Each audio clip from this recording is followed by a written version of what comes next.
y gracias por estar aquí. En esta oportunidad vamos a desarrollar este Focus Group con el objetivo o la finalidad de poder fomentar un intercambio de ideas respecto a las cláusulas penales y su aplicación en caso de inejecución de obligaciones. Y como punto de partida debemos empezar por definir qué son las cláusulas penales. Nuestro Código Civil ofrece la posibilidad de que las partes involucradas dentro de una relación contractual puedan estipular cláusulas penales en los contratos que estos celebran. Así, la cláusula va a ser aquel pacto o estipulación que se va a encontrar contenida dentro de un contrato en caso de incumplimiento de una obligación. En ese sentido, una pena o penalidad va a hacer referencia a aquella sanción económica que se le va a imponer a una de las partes en caso de que no cumpla con lo que se ha pactado.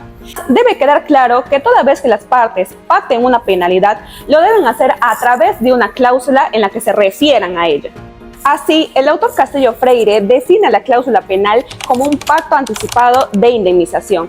En ella se va a disponer que si el deudor incumple, tendrá que pagar una indemnización de daños y perjuicios que se va a encontrar especificado en el pacto. Debemos recalcar ahora, en cuanto a su naturaleza, que la cláusula penal puede ser de dos tipos, moratoria y compensatoria. Será moratoria en cuanto busque indemnizar el retraso en el pago. Y por otro lado, será compensatoria cuando se pretenda indemnizar el cumplimiento parcial o defectuoso o de plano el incumplimiento definitivo de la obligación.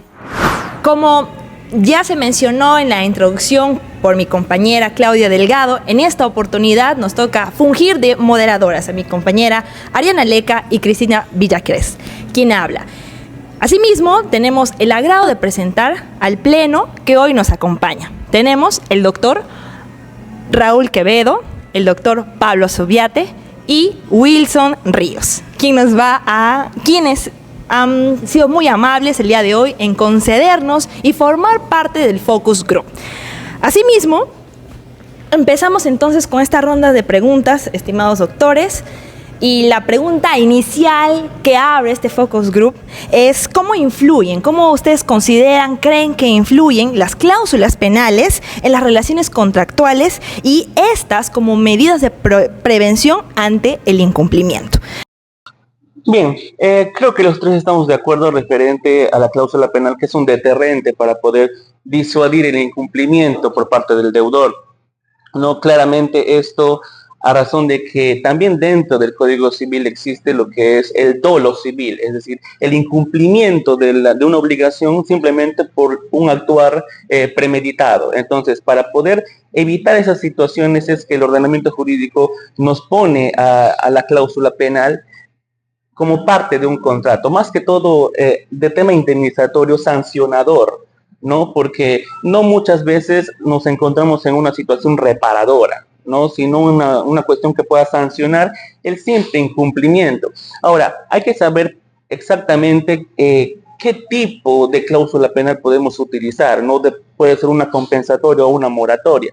Y hay que conocer muy bien estas situaciones porque, por ejemplo, yo voy a poner una situación en donde yo quiero contratar una banda de música para un matrimonio, ¿no? Entonces, yo no voy a pactar una cláusula moratoria en donde me faculta que el deudor pueda cumplir con la obligación pasado del tiempo. Es decir, yo no voy a querer que en mi matrimonio vengan a tocar pues después de que todos los invitados se hayan ido, ¿no? Entonces, para ello justamente hay que conocer cuál de las cláusulas poder optar para un mejor desarrollo o en todo caso pago del contrato. Exactamente. En ese sentido y siguiendo la misma línea, ya habiendo definido la base de nuestro tema, un punto que genera mucha controversia y es objeto de crítica respecto al tema de las cláusulas penales es precisamente su modificación, porque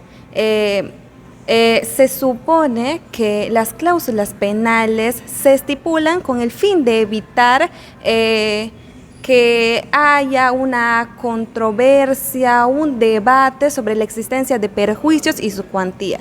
Sin embargo, si de igual forma se faculta al juez para que lo modifique, en ese caso finalmente también se estaría abriendo tal controversia. En ese sentido, doctores, ¿ustedes consideran que las cláusulas penales excesivas constituyen una herramienta legítima que garantiza el cumplimiento de las obligaciones o por el contrario constituirían una forma de abuso? Yo creo que es oportuna la prescripción del 1346 del Código Civil cuando permite al juez intervenir, ¿no?, para regular una cláusula penal manifiestamente excesiva, ¿no? Y yo creo que lo hace por dos motivos. Uno es, digamos, la fuente de la ley fundamental que establece el doctor en la Constitución y que se ratifica en el Código Civil cuando se dice que la ley no ampara el abuso del derecho. Y yo creo que otra fuente fundamental son los principios generales de derecho. Y yo a eso siempre recurro para mi práctica legal, que es uno de mis maestros que nos ha enseñado cuáles son los principios del derecho. Y creo que dos son los que utiliza el legislador para poder, digamos, poner un límite a la cláusula penal. Y esos son la buena fe de las partes, ¿no? Porque partimos de la idea de que los dos firmamos un contrato, pero entendiéndonos que estamos actuando bien, que nos debemos lealtad tú y yo, ¿no?, y que no te vas a aprovechar de mí. Porque alguien podría poner, digamos, si la obligación es llevar la moto a la plaza, y si no la llevas a las 4 de la tarde, 5.000 soles de penalidad. Eso es demasiado, más que la moto de pronto. Entonces, yo creo que esas cuestiones, para que el que diseña el contrato viola ese principio de buena fe, ¿no? Porque yo estoy confiando en ti, de repente yo no sé cuestiones de derecho y tú sí sabes. Y por ahí me has metido camuflado en la cláusula penal que tiene esta penalidad tan grande, tan onerosa. Eso como primer punto. Y otro principio tiene que ver con la equidad entre las partes, ¿no? Es que no podemos desequilibrar esa cláusula penal de 5.000 soles. Si él no me lleva la moto a la hora, evidentemente es más beneficiosa para él y más perjudicial para mí. Por lo tanto, vulnera el equilibrio, rompe el equilibrio que tiene que haber en un contrato en donde ambas partes tienen que verse beneficiadas. ¿Entiendes? Entonces, de esa manera, ese 1346 dice, el juez, a pedido del deudor, puede regular, no modificar, cuando una cláusula penal sea excesivamente, evidentemente abusiva. Se ha referido de manera importante al acreedor. Entonces, en estos casos, ¿qué va a suceder? ¿Cuál va a ser la situación del acreedor? Porque el doctor Pablo hacía referencia al artículo 1346, en el que únicamente se faculta al deudor a solicitar la reducción del monto de la cláusula penal y no se hace referencia alguna al acreedor. Sin embargo, yo creo que eso es importante porque también podría ocurrir que los perjuicios que sufrió realmente el acreedor sean mayores al monto de la indemnización. ¿Y qué estaría ocurriendo en estos casos? Que el acreedor carecería de instrumentos legales para solicitar un aumento de la pena estipulada. Entonces, ¿qué opinan ustedes? ¿Qué consideran respecto a esta diferencia en la regulación de uno y otro caso? Bueno, claro. Bueno, esta tercera pregunta es muy interesante y a mí me invita a dos reflexiones, ¿no? La primera, de que no todo lo regula la ley, ¿correcto? No podemos tener un código civil reglamentarista, porque entiendo de que el código civil no regula ese aspecto, al contrario, ¿no? Cuando en este caso el acreedor resulta perjudicado, ¿no?, por un mayor daño y perjuicio que recibe y la cláusula penal resulta insuficiente. Entonces, desde ese punto de vista, la primera reflexión sería de que, como ya el doctor Pablo habló de los abogados, y habría pues que entender un abogado especialista. Entonces, ¿cuál sería la solución? Pues en el mismo contrato donde se establece la cláusula penal, hacer un contrato, una estipulación adicional, en donde se prevea precisamente esa situación, de que en caso de que el daño y perjuicio resulta pues mayor a la cláusula penal pactada, entonces el acreedor resulta estar habilitado de acudir al juez a solicitar ese adicional de daños y perjuicios que falta o que resarcirse económicamente, porque definitivamente esa cláusula va a resultar insuficiente.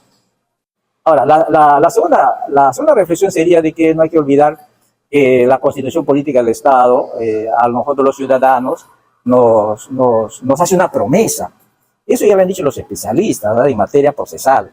¿Y cuál es esa promesa que nos da la Constitución? Primero, de que cuando el juez tenga que resolver un caso en concreto, ¿qué pasa si no hay ley? ¿Qué pasa si no hay ley? Entonces el juez no te puede decir, mira, demandante, mira, acá no hay ley, mira, toma tu demanda, te devuelvo, ¿no? No lo puede decir, porque la promesa es precisamente que la Constitución le dice al juez, oye, tienes un caso y tienes que resolverlo. Y si no tienes ley, pues aplica, como ya ha mencionado otro Pablo, tienes que aplicar los principios generales del derecho y la costumbre. Entonces, puede haber laguna, pues, en el derecho, en la ley, pero no en el derecho.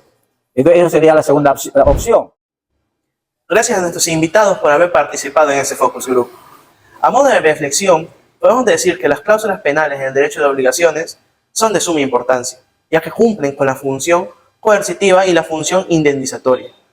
Aparte, estas surgen como una garantía más ante el incumplimiento o el cumplimiento parcial tardío defectuoso de la obligación. Estas cláusulas penales pueden ser dinerarias o de cualquier otra especie. Tenemos que tener en cuenta también que la cláusula penal no puede ser excesiva, porque si no estaría constituyendo un abuso, lo cual sí está establecido en el Código Civil, más exactamente en el artículo 1346, donde estipula que el juez, a petición del deudor, puede modificar la cláusula penal si ésta considera que es abusiva. Entonces, ¿qué pasaría con el acreedor? El acreedor estaría ligado al monto ya estipulado de la cláusula penal, salvo que se haya estipulado una cláusula aparte en el contrato donde establezca la indemnización por daños ulteriores, ya que en este caso, en el caso del acreedor, el Código Civil no establece ninguna regulación, como si lo hace en el caso del deudor. Eso es todo, gracias por escucharnos y nos veremos en otra oportunidad. Buenos días, buenas tardes y buenas noches.